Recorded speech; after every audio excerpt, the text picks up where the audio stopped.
How do you envision AI reshaping our world in the coming years? So, you think human relationships are complicated? Try explaining to your toaster why you need some me time this morning. That, in a nutshell, is the mountain we have to climb. We are hurtling towards a future of robot companions, aren't we? Partners forged from silicon and steel, promising devotion without the drama. But what about the most delicate, most explosive element of any partnership? I'm talking about personal space, that invisible, ever-shifting force field we all carry around. The very thing that sends countless human relationships spiraling into the abyss. Will our future robot lovers be paragons of boundary respect? Or will they be the ultimate close talkers, incapable of taking a hint? Let's start with the nuts and bolts, shall we? Consider the hardware. Your potential robot partner is a marvel of engineering, a symphony of motors, sensors, and actuators. Think of the latest creations from robotics labs, moving with a grace that is both beautiful and slightly terrifying. They possess something called proprioception. Fancy word, simple idea. The robot knows exactly where its limbs are in space down to the millimeter. It won't accidentally knock over your favorite mug while reaching for the salt, unlike some people we know. Its skin is laced with haptic sensors, capable of detecting the slightest pressure. It can hold an egg without cracking it or a hand without crushing it. Proximity sensors, far more advanced than the ones in your car that scream when you get near a curb, constantly map the space around them. They create a 3D bubble, a digital halo that understands you are there. So, in theory, your robot partner could be programmed to maintain a perfect, scientifically calibrated distance of, say, 18 inches during a casual chat. Sounds wonderful, doesn't it? Partner who never crowds you. But hold on. Is that all a boundary is? A matter of inches and ounces of pressure?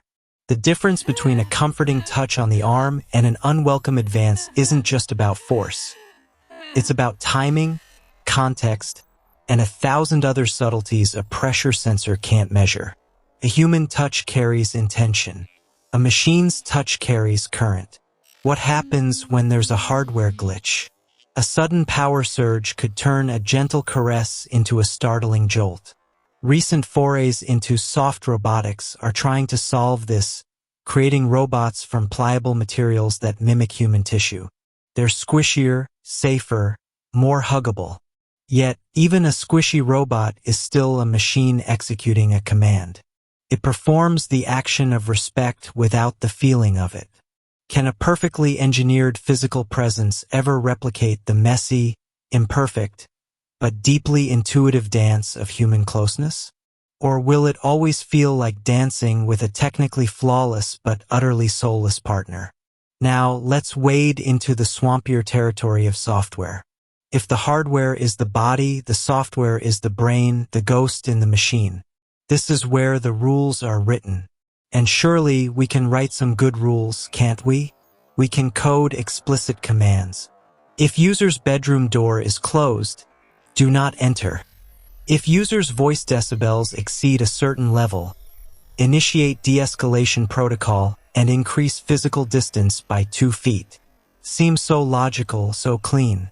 Engineers at labs like MIT's Media Lab are deep into affective computing, trying to teach machines to recognize human emotions.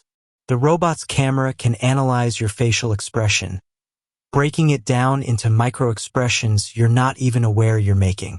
Its microphones can analyze your tone, pitch, and cadence to determine if you're happy, sad, or furious. It could, theoretically, become a better reader of your moods than your own mother. So when you say, "I'm fine," in that tone of voice, the robot's algorithm, having cross-referenced your vocal data with a million examples of not fine, would know to give you a wide berth. It wouldn't blunder in asking if you want to talk about it. It would know better. But this raises a rather chilling question, doesn't it? Do we want our boundaries to be dictated by an algorithm? Human boundaries are gloriously, maddeningly inconsistent. One day, a hug is a welcome comfort. The next, it's a suffocating prison. Leave me alone can mean, please, for the love of all that is holy, do not leave me alone. How does a line of code interpret that? How does an algorithm, trained on the emotional data of millions, cater to the unique contradictory whims of one? Whose data was it trained on anyway? No doubt, space is something very special because it's a complex challenge of integrating the concept of personal space into future robot companions. And in this video, I tried to question whether a machine, despite advanced hardware and software, can truly understand and navigate human boundaries. Physically, if you think that robots equipped with precise sensors and motors could maintain perfect distance, but their touch would lack genuine human intentions and be prone to technical errors, at least at present. But whatever will happen when superintelligence will come, I don't know. I cannot say what will happen in 5 years. But at present, it is definitely it lacks some physical or human intentions and prone to technical errors.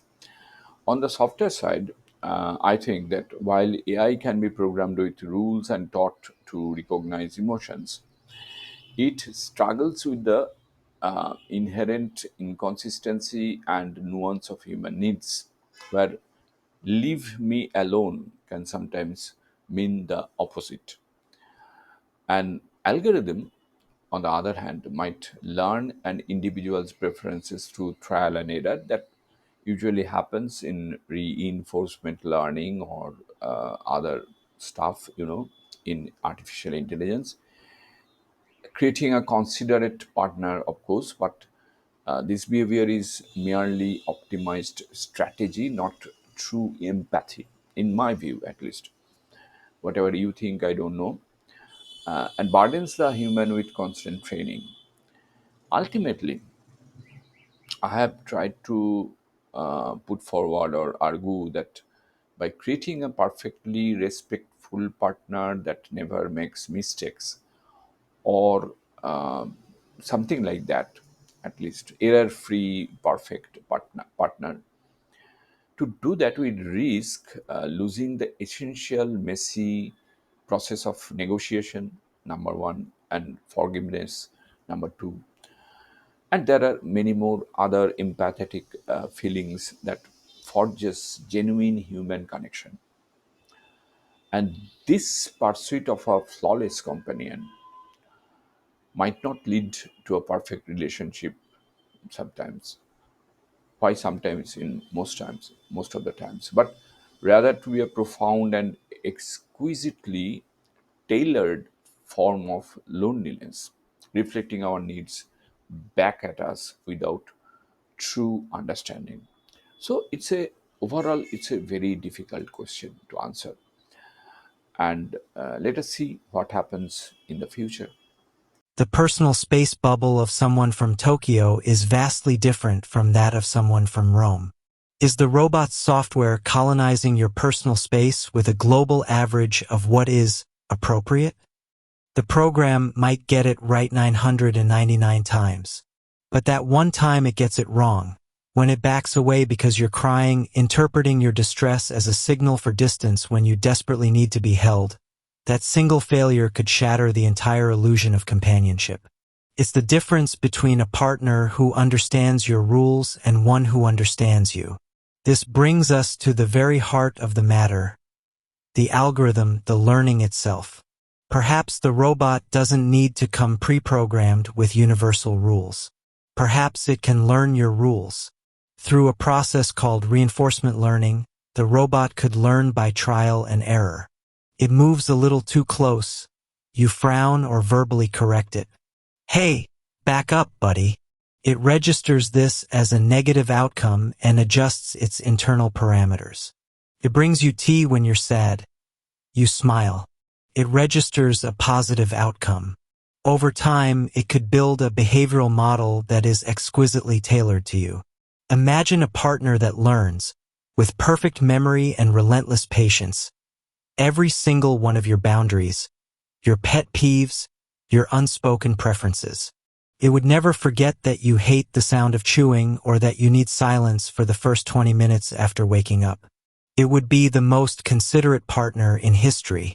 A tempting thought, isn't it?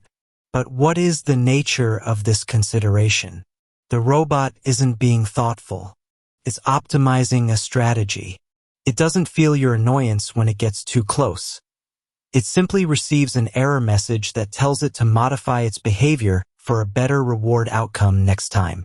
Your relationship becomes a vast, ongoing A/B test. This also places an immense burden on the human.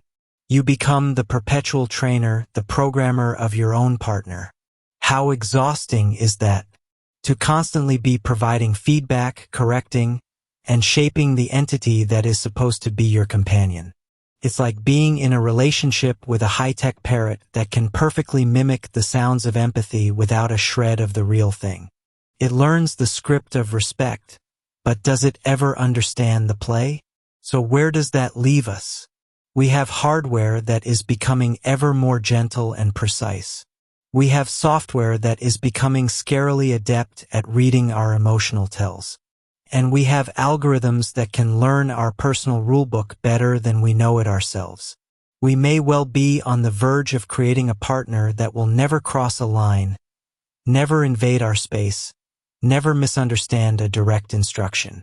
They could offer a level of boundary respect that flawed, emotional, selfish humans can rarely achieve. And maybe that's what some people want. A safe, predictable, and perfectly managed relationship. But in sanding off all the rough edges of interaction, what do we lose? Human connection is often forged in the very moments boundaries are clumsily negotiated, or even breached and then repaired. The apology after an argument, the tentative reaching out, the forgiveness. These are the messy, painful, beautiful glues that bind us. Can you truly connect with a being that can't make a mistake? Are we building a perfect partner? Or are we just building a perfect, responsive mirror? A machine that reflects our own declared needs so flawlessly that we never have to accommodate, compromise, or grow. Will this ultimate respect for our boundaries lead to a deeper sense of self? Or will it lead to the most profound and exquisitely tailored loneliness we have ever conceived?